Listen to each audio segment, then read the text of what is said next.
Hello दोस्तों, मैं निर्भय फिर से एक बार स्वागत करता हूं आपका हमारे इस चैनल में। देखिए दोस्तों, अभी तक हम लोगों ने चैप्टर 3 का सेशन 1 और 2 पूरी तरीके से कंप्लीट कर दिया था और कहा था कि नेक्स्ट वीडियो में हम लोग सेशन 3 को भी कर देंगे। देखिए, इस वीडियो में हम लोग सेशन 3 को ही कवर करेंगे। तो चलिए बिना लेट के स्टार्ट करते हैं इस वीडियो को। उससे पहले मैं आपको एक चीज़ बता देना चाहता हूं कि अगर आप हमारी प्रीवियस वीडियोस को यानी कि सेशन 1 और 2 को नहीं देखें तो प्लीज़ आप उन सबको देखकर ही इस वीडियो को देखिए, तभी आपको चीज़ें समझ में आएंगी। चलिए देखिए दोस्तों, इसमें हम मेनली 3 सेगमेंट को कंप्लीट करने वाले हैं। पहले सेगमेंट में होगा मेजरमेंट रिलेटेड वर्ड यानी कि मापन से संबंधित वर्ड। दूसरा सेगमेंट होगा feet, hand and bones related word और तीसरे सेगमेंट में देखेंगे केवल फीट रिलेटेड वर्ड। तो चलिए स्टार्ट करते हैं। देखिए दोस्तों, सबसे जो पहला सेगमेंट हम लोग पहला करेंगे वो है मेजरमेंट रिलेटेड वर्ड। अब देखिए, जो इसमें सबसे पहला वर्ड है वो है ऑप्टोमेट्रिस्ट। अब देखिए, ऑप्टोमेट्रिस्ट का मीनिंग आप लोगों ने सेशन 1 में क्या समझा था कि एक ऐसा प्रैक्टिशनर जो पेशेंट का केवल आई विजन यानी कि आंखों की रोशनी को चेक करता है, उसको बोलते हैं ऑप्टोमेट्रिस्ट। अब देखिए, जब हम इसका इटिमोलॉजी करते हैं तो हमें 3 वर्ड मिलते हैं। सबसे पहले ऑप्टो, दूसरा मैट्री और तीसरा आईएसटी। अब देखिए, ऑप्टो का जो मीनिंग है वो ऑप्सिस वर्ड से रिलेटेड है। ऑप्सिस एक रूट वर्ड है जिसका मतलब होता है विजन यानी कि आंखों की रोशनी। ओके, और बाद में जो मैट्री है वो एक नया रूट वर्ड है आपके लिए। अब देखिए, मैट्री जो है वो मैट्रॉन रूट वर्ड से मिलकर बनी है जिसका मतलब होता है मेजर। किसी भी चीज़ को मापने के लिए क्या यूज़ करेंगे हम लोग? मैट्रॉन। एंड आप आईएसटी से तो बहुत बार फैमिलियर हो चुके होंगे कि आईएसटी का मतलब होता है कि वन हु प्रैक्टिस। अच्छा, तो ऑप्टोमेट्रिस्ट का क्या मीनिंग हो जाएगा कि एक ऐसा प्रैक्टिशनर या डॉक्टर जो कि क्या मेजर करता है? आंखों की विजन को मेजर करता है। ओके, बस। अब चलिए, जो सेकंड वर्ड है वो है थर्मोमीटर। अब देखिए दोस्तों, थर्मोमीटर का जो हम लोग इटिमोलॉजी करते हैं तो हमें 2 वर्ड मिलता है। सबसे पहले थर्मो और दूसरा मीटर। अब देखिए, थर्मो ग्रीक लैंग्वेज के थर्मी रूट वर्ड से निकला है और इस थर्मी का मतलब होता है हीट यानी कि टेम्परेचर, जिसको बोलते हैं गर्मी या उष्मा। ठीक है, अच्छा, और इस मीटर का मतलब तो पता ही आपको कि मेट्रॉन रूट वर्ड से निकला है और इस मेट्रॉन का मतलब होता है मेजर करना, चीज़ों को मापना। तो कुल मिलाकर के थर्मोमीटर का क्या मीनिंग हो जाएगा? एक ऐसा इंस्ट्रूमेंट, इंस्ट्रूमेंट मतलब होता है यंत्र, एक ऐसा इंस्ट्रूमेंट जो मेजर करता है क्या? केवल हीट मेजर करता है। ओके, उस यंत्र को बोलते हैं हम लोग थर्मोमीटर। नेक्स्ट वर्ड है बैरोमीटर। अब देखिए दोस्तों, बैरो, इसमें एक नया रूट वर्ड है बैरो। अब बैरो का क्या मतलब होता है? तो ग्रीक लैंग्वेज में बैरोज का मतलब होता है कि वेट। मैंने लिखना भूल गया है। देखिए, बैरोज का मतलब होता है वेट यानी कि भार। अब आदमी का भार नहीं, हवा का भार, एयर जो वेट होता है उसको बोलते हैं बैरोज। और बाद में मीटर का मतलब होता है मेट्रॉन। ओके, अब देखिए, हवा का भार का मापन करना उसको बोलते हैं बैरोमीटर यानी कि एक ऐसा इंस्ट्रूमेंट जो क्या मेजर करता है? एटमॉस्फेरिक प्रेशर, जो वायुमंडलीय दाब है उसको मेजर करने के लिए क्या यूज किया जाता है? बैरोमीटर। चलिए, इसको बोलते हैं वायु दाब मापी यंत्र, हिंदी में बोलते हैं। जो नेक्स्ट वर्ड है वो है स्फिग्मोमैनोमीटर। अब देखिए दोस्तों, जब हम स्फिग्मोमैनोमीटर का इटिमोलॉजी करते हैं तो हमें 2 वर्ड मिलता है केवल, एक तो स्फिग्मो और दूसरा मीटर। अब देखिए, इस स्फिग्मो का मतलब क्या होता है? एक रूट वर्ड है स्फिग्मोज, इसका मतलब होता है पल्स, मतलब कि नाड़ियाँ। आपने सुना होगा कि हमारे शरीर में 72,000 नाड़ियाँ हैं, उन्हीं नाड़ियों के बारे में बात की जा रही है। स्फिग्मोज का मतलब होता है नाड़ियाँ या सिंपल भाषा में कहें तो नस। ठीक है, और मीटर जो कि मेट्रॉन रूट वर्ड से निकला है, इसका मतलब होता है मेजर करना। तो स्फिग्मोमैनोमीटर का क्या मतलब हो जाएगा? Device to measure blood pressure. अब देखिए, पल्स यानी कि नसों में क्या बहता है? ब्लड, और ब्लड किस रेशियो से बह रहा है, किस स्पीड से बह रहा है, उसको मेजर करता है स्फिग्मोमैनोमीटर। ओके, चलिए, अब देखिए दोस्तों, पहला सेगमेंट हम लोगों ने कंप्लीट कर लिया। अब आता है हमारा दूसरा सेगमेंट जो कि है बोन्स, फीट एंड हैंड यानी कि हड्डियां, पैरों और साथ साथ में हाथों से संबंधित वर्ड।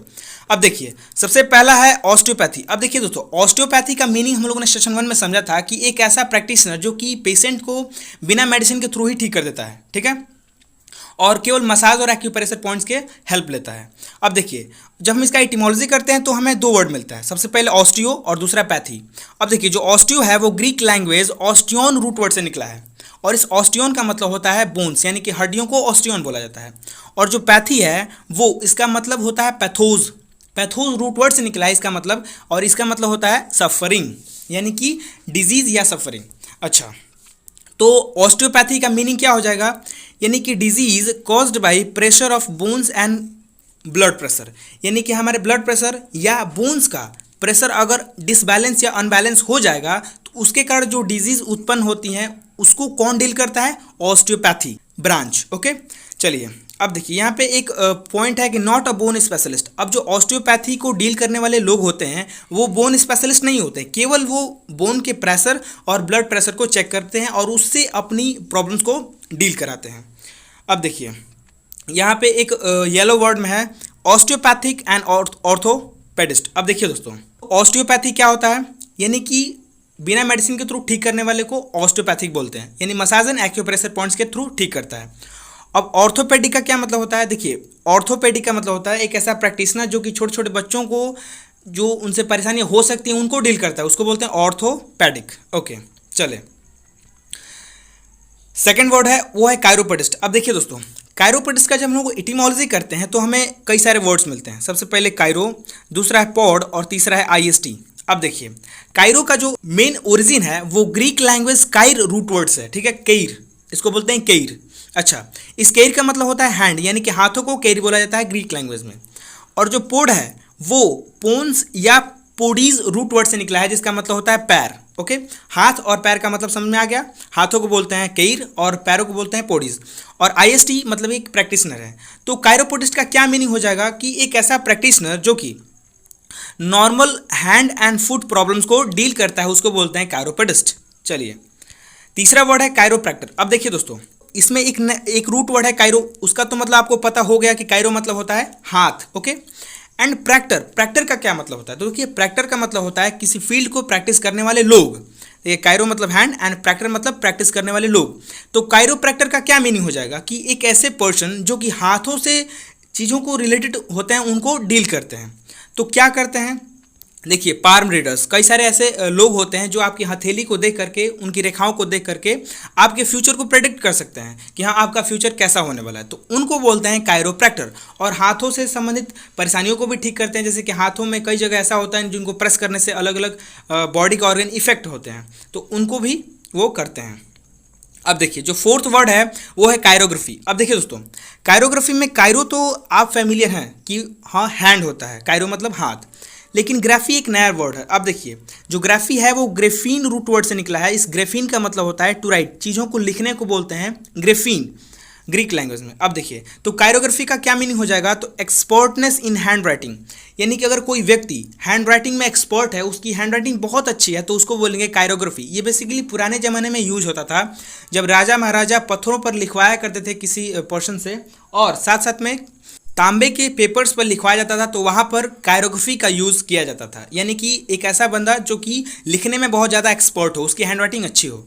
चलिए जो नेक्स्ट वर्ड है वो है कायरोमैंसी। अब देखिए दोस्तों, कायरोमैंसी क्या होता है, देखिए कायरो का मतलब होता है हैंड, और ये एक नया वर्ड है मैंसी। अब देखिए मैंसी का मतलब होता है प्रेडिक्ट करना, यानी किसी भी चीज़ को बता देना पहले ही कि आगे क्या होने वाली है, उसको बोलते हैं प्रेडिक्टिव।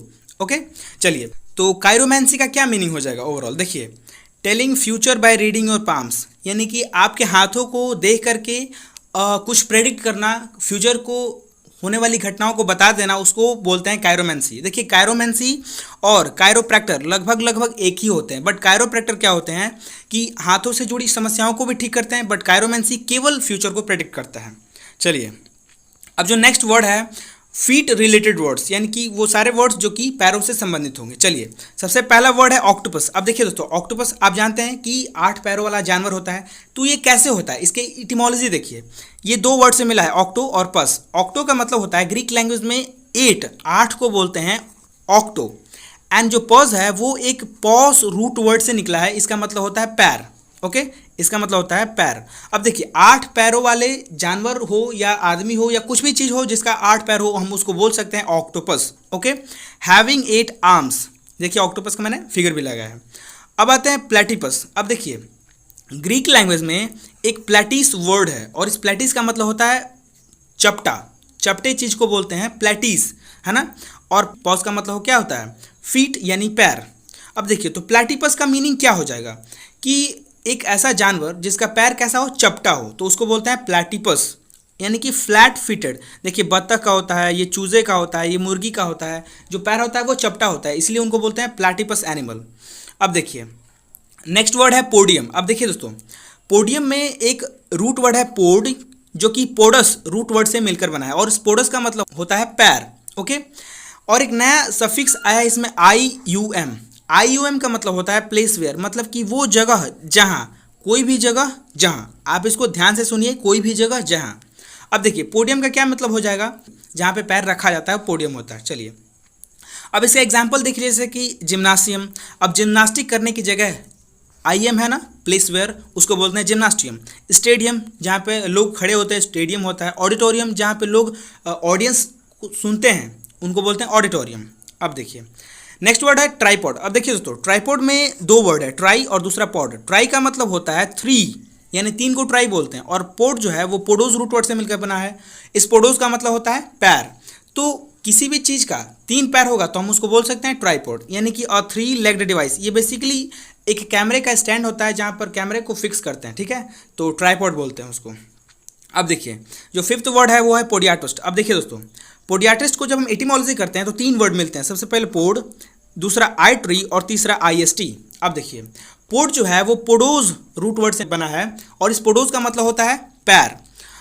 आइट्री का मतलब होता है आइटेरिया। अब आइटेरिया का मतलब होता है मेडिकल हीलिंग, किसी भी पेशेंट को मेडिसिन के थ्रू हील करने की जो प्रोसेस होती है उसको बोलते हैं आइटेरिया।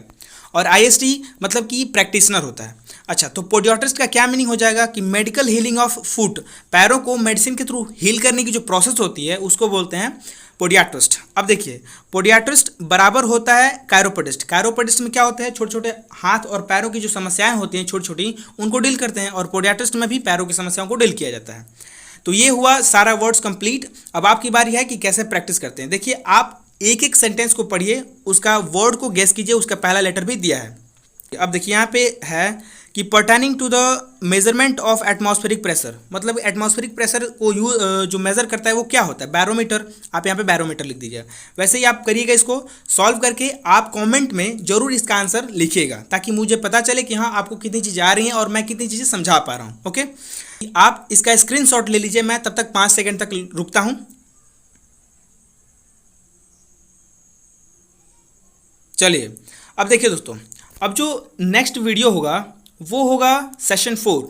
केवल एक सेशन रह गया है और इस सेशन के साथ इस पूरे चैप्टर का प्रोसेस जो है वो कंप्लीट हो जाएगा। ओके, देखिए दोस्तों, अगर आपको चीज़ें अच्छी लग रही हैं, वीडियोस अच्छे लग रहे हैं, तो आप इस वीडियो को लाइक कीजिए, हमारे मोटिवेशन को बढ़ाते रहो। साथ साथ में जितना भी हो सके आप अपने दोस्तों के साथ शेयर कीजिए ताकि वो भी इन चीज़ का बेनिफिट ले सके। सबसे लास्ट थिंग्स ये कि अगर आपका इस वीडियो से रिलेटेड कोई भी डाउट या थोड़ा सा भी सजेशन है तो प्लीज़ आप अपना जो फीडबैक है वो कमेंट में जरूर डालिए ताकि हम अपने आप को इम्प्रूव कर सकें और जितना हो सके अच्छा से अच्छा कंटेंट प्रोवाइड करा सकें। फाइनली चैनल से जुड़े रहने के लिए आप इस चैनल को सब्सक्राइब कर सकते हैं, बेल आइकन को जरूर प्रेस कीजिएगा। चलिए तब तक मिलते हैं अगले वीडियो में। वो कैप को पढ़ते रहिए, आगे बढ़ते रहिए, because everything in this world is nothing but the words. धन्यवाद।